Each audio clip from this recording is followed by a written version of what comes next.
Ouais, la famille, ça promet. Demain, là, ce dimanche, ça promet. On a vu le champion, Israël Adesanya, en conférence de presse, fondre en larmes. Oui, oui. Après avoir été provoqué par Duplessis, qui est disons son adversaire favori du moment. Duplessis, c'est celui qui détient la ceinture des moins de 84 kilos de l'UFC. On sait que Israël Adesanya a détenu cette ceinture pendant des années même, disons. Pendant plusieurs fois, il a enchaîné, il a pris la ceinture, il a gardé la ceinture. Hein? Ça a été difficile en tout cas de prendre la ceinture là dans sa main. Voyez-vous? Mais actuellement, c'est Duplessis qui détient la ceinture. Et demain, 18, ils vont s'affronter. Eh bien, pourquoi le champion a pleuré en conférence de presse? Vous savez, Duplessis, c'est un Sud-Africain. Adesanya, il est d'origine nigériane, mais il est en même temps Nouvelle-Zélandais. Il vit en Nouvelle-Zélande. Sa femme est nouvelle-zélandaise, donc il vit en Nouvelle-Zélande. Du coup, il y a un journaliste qui a posé une question. Il a demandé, si Adesanya remporte la ceinture demain, est-ce qu'il va la ramener en Afrique, comme les autres?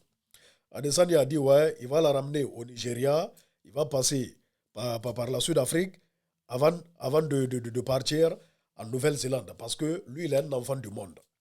Maintenant, Duplessis, pour lui provoquer, a dit, est-ce qu'il va ramener ses domestiques lorsqu'il enverra la ceinture en Afrique?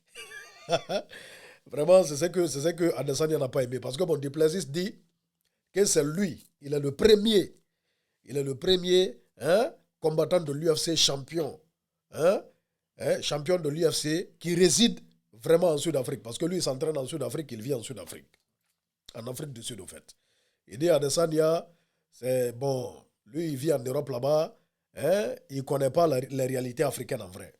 Donc, il lui a demandé, s'il part en Afrique, est-ce qu'il va ramener ses domestiques?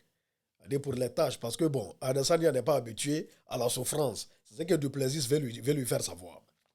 Maintenant, Adesanya lui a parlé un peu de son histoire. Il a dit, lui et son père, ils se levaient à 4 heures du matin pour aller nettoyer à la banque. Pendant ce temps, il y a sa mère qui partait suivre des cours pour être infirmière. Et il a parlé, il dit qu'il a travaillé à McDo. Donc, il a raconté un peu sa galère. Voyez-vous? Et après, il dit, il fait ça là pour sa famille. Il combat pour sa famille et tout. Et il va le faire. Il fait ça pour les gens qu'il aime. Et il a pleuré. Et en pleurant, il lui a dit, il peut pleurer, il est un homme. Il peut pleurer tout en lui bottant le cul. Et tout. Voyez-vous?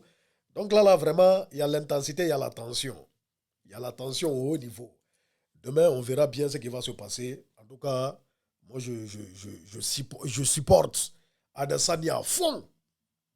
Mais on verra bien, parce que Duplessis aussi, c'est un gars, il est prêt. Mais on connaît Adesanya. Adesanya, il est imprévisible. Donc, il peut lui faire l'île avec la rage qu'il a. Donc, je suis sûr qu'il va botter Duplessis. Il va lui botter, j'en suis certain.